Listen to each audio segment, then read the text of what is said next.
Biglang nag-overtake ang pampasaherong van sa kasumalpok sa kasalubong na truck ng buhangin sa Labo, Camarines Norte.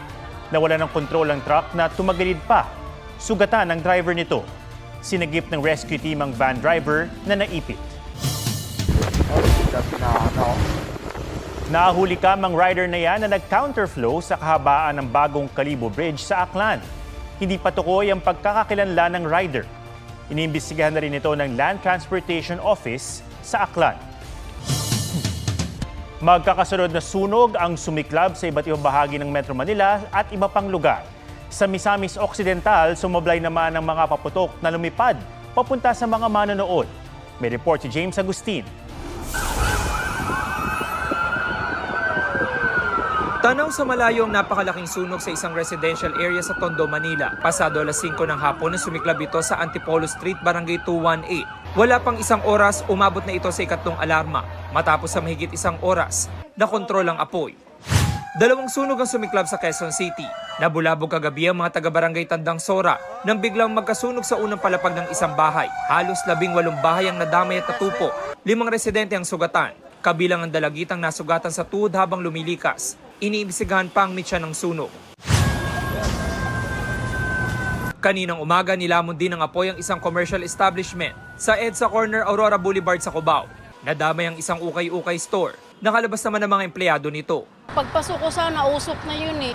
May pumutok para sa amin. Pamilya na din po namin yan. Kaya napayak po kami sa sobrang, sa isang taon mahigit nangyayari. Ngayon, bakit ngayon pa, December pa? Dalawang nahirapang huminga kabilang isang fire volunteer, isang sugatan. Mahigit 4 na oras bago tuluyang napula ang sunog na umabot sa unang alarma. Inaalam pa ang pinagmulan ng apoy.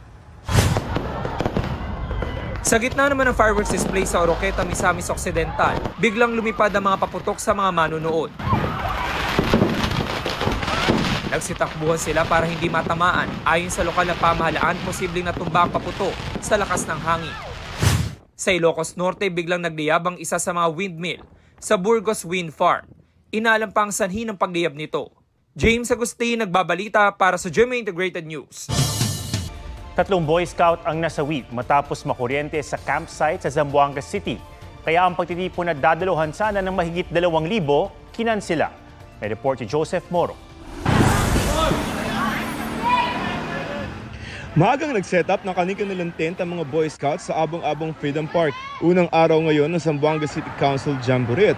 Pero ang pagtitipon, nauwi sa trahedya ng makuryente ang nasa 15 scout habang nasa campsite. 3 sa kanila namatay, ang mga biktima pawang senior high school students. Dead on arrival na po yung declaration natin. The remaining 10 are all stable right now. And for observation pa po sila. Lahat. Ayon sa kapitan ng barangay, pinagtutulungan ng mga scout na ilipat ang isang tent nang mangyari ang insidente. Itong live wire na ito, tapos dinala sila itong tent, bumangga, nag-kuryente sila nito. 12 isinugod sa ospital, 9 sa kanila nagtamo ng matinding sugat. Dahil sa nangyari, kinansela na ang aktibidad at pinauwi ang mahigit 2,000 Boy Scouts. Hindi talaga safe yung lugar nila. Dapat sana pag may mga activities, dapat 100% safe talaga yung mga bata. The Boy Scouts of the Philippines, Zamboanga City Council, will take full responsibility of what had happened. What happened was something unforeseen and nobody wanted it. Bumuo na ng task group ang Zamboanga LGU para mag-imbestiga. Pero paano nga ba maging laging handa sakaling may makuryente? Paalaala ng mga eksperto, huwag hahawakan ang biktimang nakuryente. Sa halip gumamit ng kahoy o tuyong lubid para mahiwalay ang biktima sa kuryente. Hayaan ding nakahiga ang biktima kung kinakailangan magsagawa ng CPR. Agad ding dalhin sa ospital ang biktima. Joseph Morong, nagbabalita para sa GMA Integrated News. Itinuturing ng Department of Justice na seryoso si Vice President Sara Duterte sa kanyang mga banta laban sa Pangulo, First Lady at House Speaker. Yan ay matapos sabihin ng bise na hindi niya pinagsisisihan ang mga binitiwang salita. Sabi pa ng DOJ, sinayang ni Duterte ang pagkakataon na magbigay ng panig matapos hindi sumipot sa investigasyon ng NBI sa ikalawang pagkakataon. Kahapon, sinabi ni VP Sara na hindi siya makakakuha ng patas na investigasyon dahil nasa ilalim ng DOJ ang NBI. Nanindigan naman ng DOJ na magiging patas at matuwid ang investigasyon nila. Iniimbestigahan si Duterte para sa grave threat at posibleng paglabag sa anti-terror law.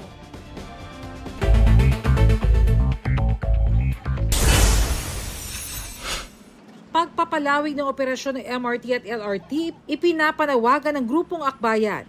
Nangalap ang grupo ng pirma para ma-extend ang biyahe ng mga tren hanggang alas 12 ng hating gabi. Sa ngayon kasi 9:30 p.m. hanggang 10:15 p.m. ang huling regular na biyahe ng MRT at LRT. Bahay nasira na magkahalong baha, putik at bato na rumagasa sa gilid ng bundok sa Esperanza, Sultan Kudarat. Makapal na putik iniwan ng baha sa Datu Abdullah Sangki, Maguindanao del Sur. Dagdag singil sa tubig ng Maynilad at Manila Water sasalubong sa bagong taon. 7 pesos and 32 centavos per cubic meter ang itataas ng Maynilad. 5 pesos and 95 centavos naman sa Manila Water. Bahagi raw ito ng rate rebasing adjustment ayon sa MWSS Regulatory Office. Bernadette Reyes, nagbabalita para sa GMA Integrated News. Selena Gomez engaged na sa music producer-songwriter na si Benny Blanco. On IG, Selena flashed her diamond engagement ring with the caption, "Forever begins now." Nag-comment naman si Benny calling Selena his wife. Napacomment din ang ilang celebrities kabilang si Taylor Swift na ready raw maging flower girl. Ruru Madrid ifinlex ang kanyang martial arts training para sa lolong bayani ng bayan. Japanese boy band na NCT Wish bibisita sa Pilipinas sa April 2025. Blackpink Jisoo bibida sa bagong K-drama tungkol sa mga zombie. Jin ng BTS napapabalitang maglo-launch ng negosyo. Aso ni BTS Jungkook na si Bam may YouTube channel na. Aubrey Carampel nagbabalita para sa GMA Integrated News. 13 days na lang, Pasko na, may early Christmas greeting na ang ilang nagbihis Santa abroad. Mga Christmas pasyalan naman sa La Union at Pampanga ang sure nagigising sa inyong inner child. May report si Oscar Oida. The night is sparkling sa San Fernando, La Union. Fairy tale ang feeling sa dami ng palamuting paru-paro. Gaya ng Christmas tree na ito. Pero ang bida, ang enchanting flowers ng 8,000 bougainvillea lanterns. Sa Santo Tomas, Pampanga, royalty ang peg ng kanilang Disney-inspired castle. Aliw ang projector display. Standout din ang mga parol na gawa ng mga residente. Iprenosisyon pa ang mga yan kasama ang kanilang mga patron. Iba't ibang pamasko naman ang pwedeng mabili sa Noel Bazaar sa Philinvest Tent sa Alabang, Muntinlupa. Pwedeng mag-Christmas shopping dito hanggang sa Linggo. Nakabili ka na ng pamasko, nakatulong ka pa dahil mapupunta sa mga tinutulungan ng Kapuso Foundation ang bahagi ng kita sa bazaar. Sa Peru, animoy real-life Santa ang nagpasaya. Mismo ang mayor ng Ciudad Nueva kasi, nagbihis Santa na nag-zipline pa, complete with sleigh and reindeer props. Happy Fishmas naman ang Christmas greeting ni Santa sa isang pasyalan sa United Kingdom.